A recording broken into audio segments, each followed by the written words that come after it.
Merci beaucoup Guillaume et Laurent, et merci beaucoup de l'invitation. C'est un congrès formidable, c'est une session fantastique et je suis toujours très heureux évidemment de revenir et de parler donc aujourd'hui du recrutement alvéolaire au lit du patient. Voilà les différentes firmes avec lesquelles on a travaillé, essentiellement pour avoir du matériel ou quelques soutiens financiers. C'est une question qui est essentielle. Pour faire très rapide, je dirais la PIP est absolument indispensable. Vous dites la PEP, non? Moi j'ai du mal avec ça. La PIP est indispensable dans le traitement du SDRA, mais on ne sait toujours pas combien appliquer de PIP individuellement.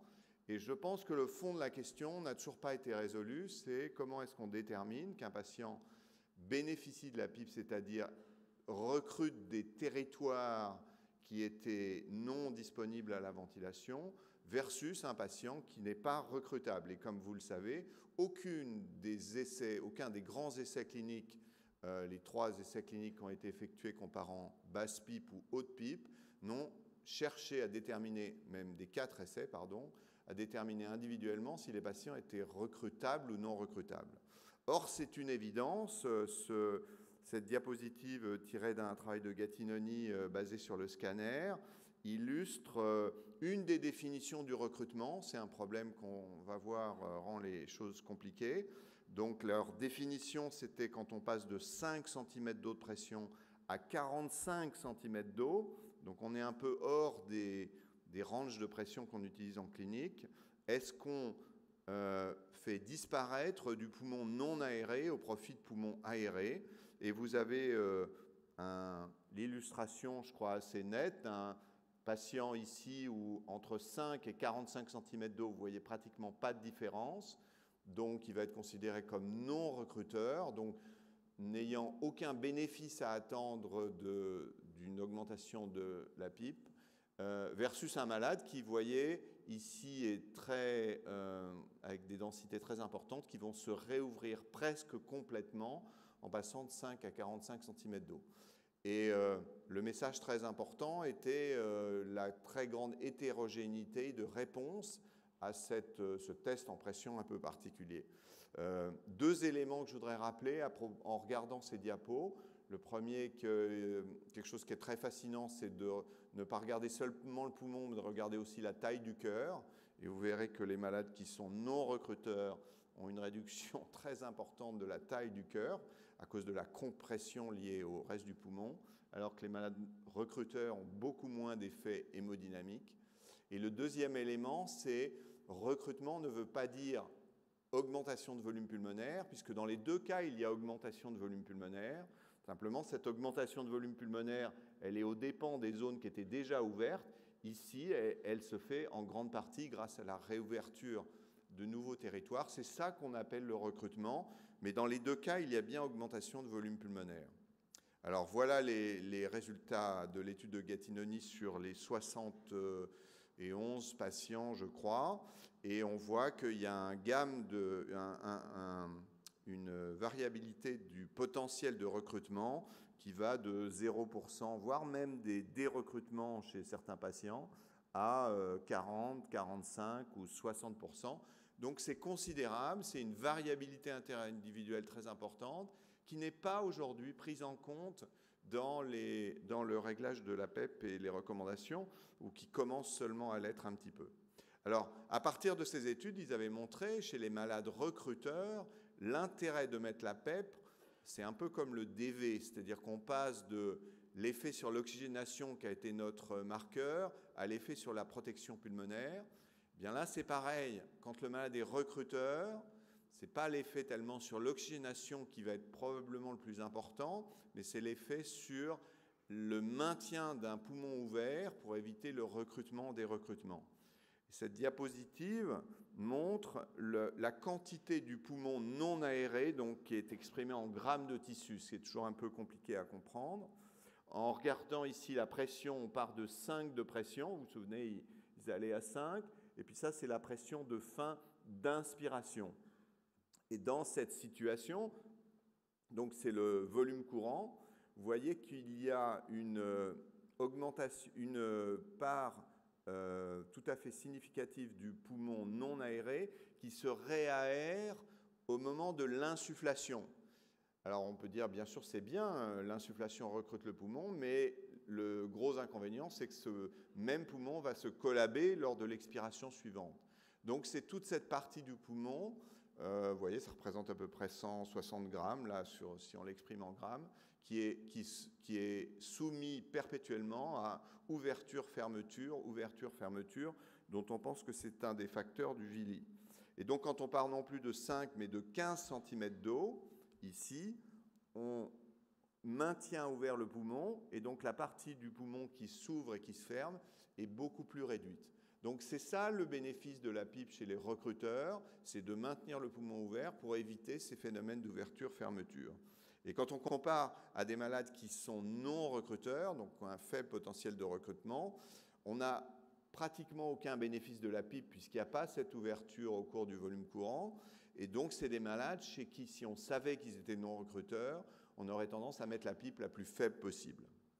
Alors, les techniques pour mesurer le recrutement, malheureusement, il n'y en a pas beaucoup encore de disponibles au lit du malade. Et la première, c'est le scanner thoracique.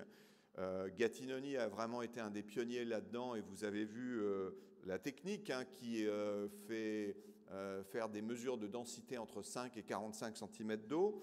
Donc c'est une technique qui est intéressante, mais qui est très loin, je dirais, de la pratique clinique, qui mesure le poids du poumon et qui évalue le changement de poids du poumon des zones non aérées entre deux pressions élastiques. Donc c'est une définition, à mon avis, qui est peu applicable à la pratique clinique et puis surtout qui est très compliquée. Une autre approche avait été proposée par Jean-Jacques Rouby, qui est plus, à mon avis, intéressante par rapport à la clinique, mais qui reste très très compliquée. C'était de délimiter les zones non aérées ou faiblement aérées et de regarder l'effet de la PIP sur la quantité d'air qui s'introduit dans ces zones non aérées ou aérées, ce qui intuitivement est assez proche de ce qu'on a dans la tête comme idée du recrutement. Et donc c'est une technique qui est aussi intéressante, pardon, je suis allé en arrière, qui est à mon avis très intéressante, mais qui est extrêmement consommatrice de temps et qui est totalement inapplicable à la pratique clinique. Donc la deuxième approche qui est plus applicable à la pratique clinique, mais qui ne mesure pas exactement la même chose, est basée sur des mesures de mécanique et sur le comportement de type hystérésis qui a été décrit depuis les études expérimentales animales depuis des années. Et qui est assez joliment illustré sur cette photographie. Sur le haut, vous avez un poumon qui est complètement collabé, donc qui est ex vivo, tiré sans cage thoracique, qui va être insufflé progressivement et que vous voyez se réouvrir à partir de pressions relativement élevées pour être complètement ouvert ici et qu'on va ensuite, pour lequel on va ensuite faire redescendre progressivement la pression.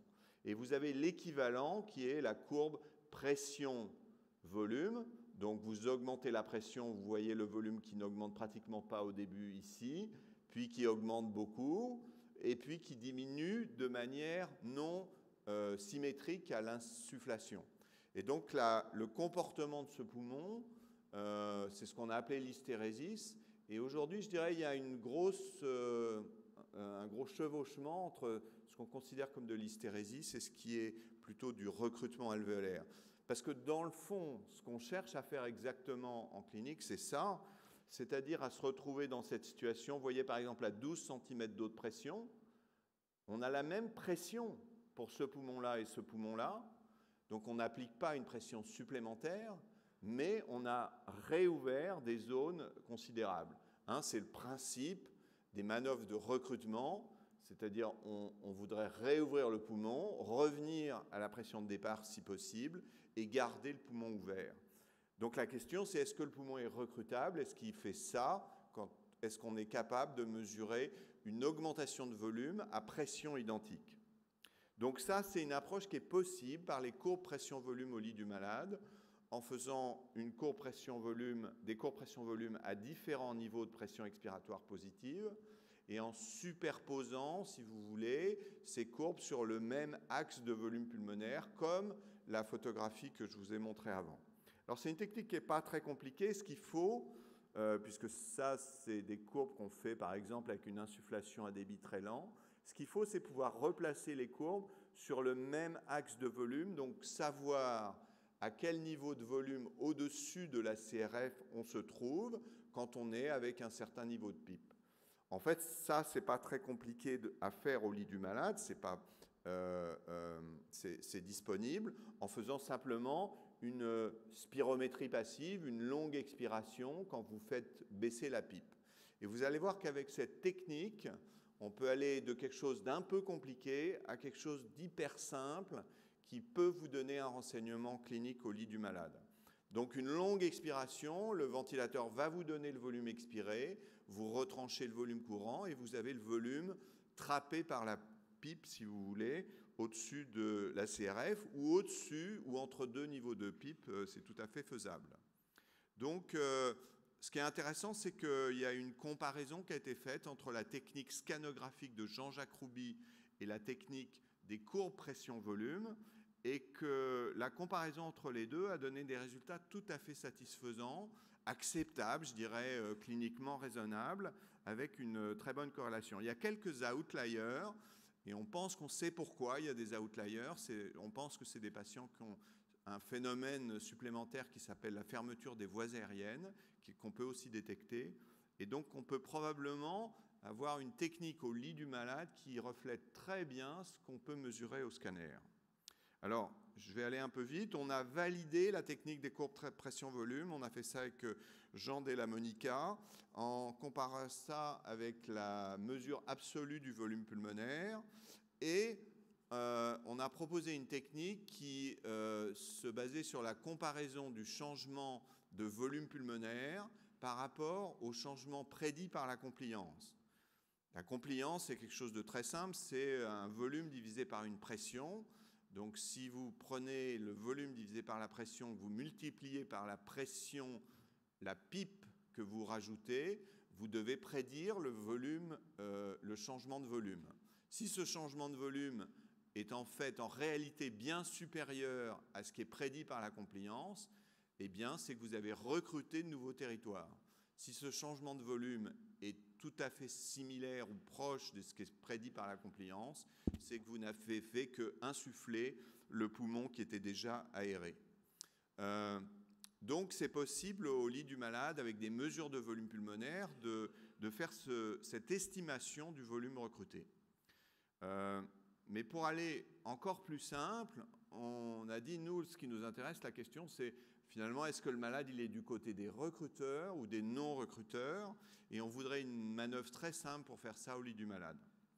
Donc, la manœuvre qu'on a proposée, elle se base sur le même principe, c'est-à-dire comparer le changement de volume pulmonaire observé avec deux niveaux de pipe par rapport à ce qui est prédit par la compliance.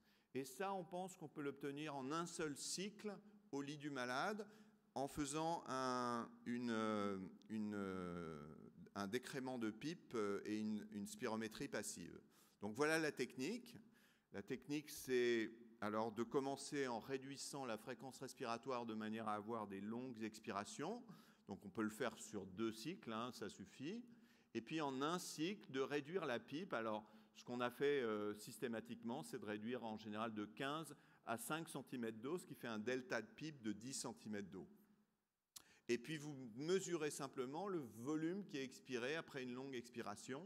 Vous retranchez le volume courant et vous avez le volume trappé par la PEP.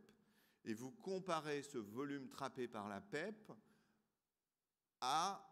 au volume prédit par la compliance. Par exemple, une compliance de 20 ml par centimètre d'eau prédit que 20 fois 10, pour un delta de pipe de 10, vous devriez avoir 200 ml de volume trappé.